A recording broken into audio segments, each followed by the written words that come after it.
अस्सलामुअलैकुम, मैं हूं दानिश अब्बासी। बात आज हम आपसे करने वाले हैं इंडियन क्रिकेट टीम के हवाले से। इंडियन टीम के जिसका ऐलान हुआ है वेस्ट इंडीज़ के दौरे के लिए, और इसमें एक बार फिर जो कप्तान हैं ओडीआई के वो तब्दील कर दिए गए हैं। यानी कि हम देख रहे हैं कि शेखर धवन जो है वो इस टीम को लीड करेंगे। लेकिन रीजंस क्या है, कहा यह जा रहा है कि इंडियन टीम के जो प्लेयर्स हैं उन्होंने रिक्वेस्ट की थी कि हमें आराम का मौका दे दिया जाए, लिहाजा जो मेन प्लेयर्स हैं वो यहाँ पर मौजूद नहीं है, क्योंकि ये सीरीज वैसे भी वर्ल्ड कप सुपर लीग का पार्ट नहीं है। तो जो सीनियर प्लेयर्स हैं उनको आराम का मौका दे दिया गया है उनकी ख्वाहिश पर, और जो दूसरे प्लेयर्स हैं वो इसमें शामिल किए गए हैं। लेकिन खबर यहां तक है नहीं, क्योंकि कहा यह भी जा रहा है कि यहां पर जो प्लेयर्स हैं उन्होंने कोई रिक्वेस्ट नहीं की है, बल्कि इन सबके पीछे इंडियन क्रिकेट टीम के कोच राहुल द्रविड़ हैं कि जिन्होंने सिलेक्शन कमेटी को कहा कि जो सीनियर प्लेयर्स हैं इनको बाहर बैठाया जाए और दूसरे लड़कों को वो खिलाना चाह रहे हैं। तो राहुल द्रविड़ ने ऐसा किया है, ना कि प्लेयर्स ने खुद ये रिक्वेस्ट की है। इस हवाले से बात करते हैं आपसे डिटेल में। सबसे पहले जो प्लेयर्स इस सीरीज में शामिल नहीं है वो कौन कौन से हैं वो मैं आपको बताते चलूं। रोहित शर्मा नहीं है, विराट कोहली, बुमराह, ऋषभ पंत, पांड्या, मोहम्मद शामी, ये तमाम के तमाम वो प्लेयर हैं जो कि हमें नजर नहीं आ रहे हैं। और इंडियन टीम वो टीम है कि अगर हम इस साल में नजर डालते हैं, जितने कप्तान इसके बदले हैं शायद किसी टीम के नहीं बदले हैं। जो कप्तान अब तक बदले गए हैं मुख्तलिफ सीरीज में, उस पर भी अगर हम नजर डालें तो हमें नजर आता है कि कोहली, राहुल, यानी के एल राहुल की मैं बात कर रहा हूँ, रोहित शर्मा, पंत, पांड्या, बुमराह, कार्तिक और शेखर धवन, जो कि एक बार फिर वेस्ट इंडीज के खिलाफ हम देख रहे हैं कि लीड करेंगे। सो ओवरऑल इतने ज्यादा यहाँ पर जो कप्तान है वो बदले गए हैं यहाँ पर इंडियन टीम में, कि शायद जो समझ में नहीं आता कि ऐसा क्यों हो रहा है। राहुल द्रविड़ अगर ये सब कुछ कर रहे हैं, डेफिनेटली जो कप्तान बदले जा रहे हैं, ये देखें कप्तान क्लब की क्रिकेट तो है नहीं कि फौरन तब्दील कर दिया जाए। तो राहुल द्रविड़ के पीछे क्या सोच है, ग्रेट वो प्लेयर है, लेकिन बहुत सारे जो इंडियन फैंस हैं वो समझते हैं कि आगे वाले जो आने वाले जो दिन हैं कहीं राहुल द्रविड़ भी चैपल जैसे जो कोच हैं वो ना बन जाएं। तो ये बड़ा एक क्वेश्चन मार्क है इंडियन टीम के लिए।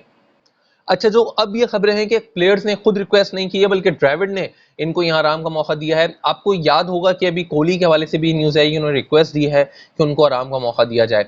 जबकि अगर ये चीजें कंफर्म होती हैं तो ये तमाम की तमाम चीजें हमें डिनाई नजर आती हैं। मैं ज्यादा दूर नहीं जाऊंगा, बात करूंगा आपसे टी20 वर्ल्ड कप के हवाले से, कि जहां पर यह कहा गया सौरव गंगुली की जानिब से कि उन्होंने रिक्वेस्ट की थी कोहली से कि वो कप्तानी मजीद लें, लेकिन कोहली ने रिक्वेस्ट जो थी वो उनकी नहीं मानी और मना कर दिया। जबकि विराट कोहली ने अपने इंटरव्यू में कहा कि उन्होंने किसी से कोई बात नहीं की, इवन उन्होंने जिक्र भी किया तो उन्होंने किसी से कोहली ने ये नहीं कहा कि आप कप्तानी तवील करें अपनी। तो कोहली ने इसके बिल्कुल बरक्स जो था वो अपना बयान दे दिया। तो अभी भी अगर कोहली ने रिक्वेस्ट की है ये कहा जा रहा है, लेकिन अगर कोहली से अगर पूछा जाए तो मे भी वो बोलें कि उन्होंने इसी को रिक्वेस्ट नहीं की है। ये भी हो सकता है।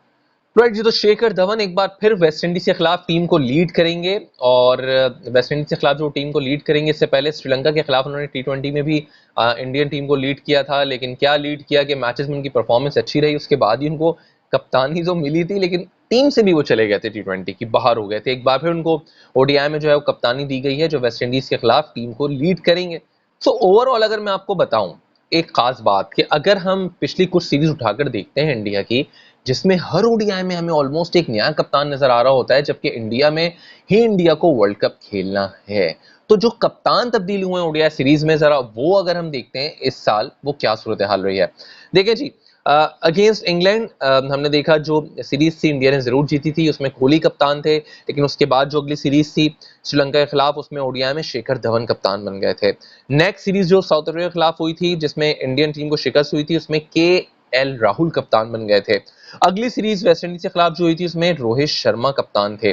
तो ये कप्तान थे। और अब जो इंग्लैंड के खिलाफ सीरीज है ओडीआई की, उसमें फिर रोहित शर्मा कप्तान होंगे। लेकिन फिर जो अगली सीरीज आ जाएगी वेस्ट इंडीज के खिलाफ, उसमें शेखर धवन कप्तान होंगे। और फिर उसके बाद जो अगली सीरीज आ जाएगी जिम्बाब्वे के खिलाफ ओडीआई की, उसमें फिर शेखर धवन कप्तान होंगे। क्योंकि इंडियन टीम जो है वो हम देखेंगे, एक टीम जो है वो टी20 में एशिया कप में बिजी होगी, लिहाजा दूसरी टीम को जिम्बाब्वे में क्रिकेट खेलनी है, तो वहां दूसरी टीम जा रही होगी इंडिया की। तो इतने सारे कप्तान इंडिया के ओडीआई में तब्दील नजर आ रहे हैं। राहुल द्रविड़ के हवाले से खबरें जो आ रही हैं, इसका मतलब ये हुआ तमाम चीजों को राहुल द्रविड़ लीड कर रहे हैं। अगर इसका खमियाजा भुगतना पड़ गया, क्योंकि आपको वर्ल्ड कप खेलना है, वर्ल्ड कप जब भी आपको खेलना होता है तो आपको एक सेटल टीम चाहिए होती है। आपको वो टीम चाहिए होती है जो कंसिस्टेंसी के साथ खेलती भी आ रही हो, कॉम्बिनेशन बना हुआ हो, और आप वर्ल्ड कप जैसे ऐसे इवेंट में चले जाएं, चाहे खुद आपके मुल्क में हो, तो ये चीज़ें क्या आगे चल के डैमेज कर सकती हैं इंडियन टीम को या नहीं कर सकती हैं? क्या राहुल द्रविड़ जो ये सारा प्लान कर रहे हैं, जो उनका ऑब्जेक्टिव है, अगर इंडियन टीम यहाँ पर बैकफायर कर गई वर्ल्ड कप में और उल्टा सीधा कुछ हो गया इंडियन टीम के लिए, तो क्या इंडियन फैंस राहुल द्रविड़ को माफ करेंगे या नहीं करेंगे? क्योंकि क्रिकेट में बहरहाल कंसिस्टेंसी चाहिए। तो एक छोटी सी बात थी जो मैंने सोचा कि जिस पे बात करनी चाहिए।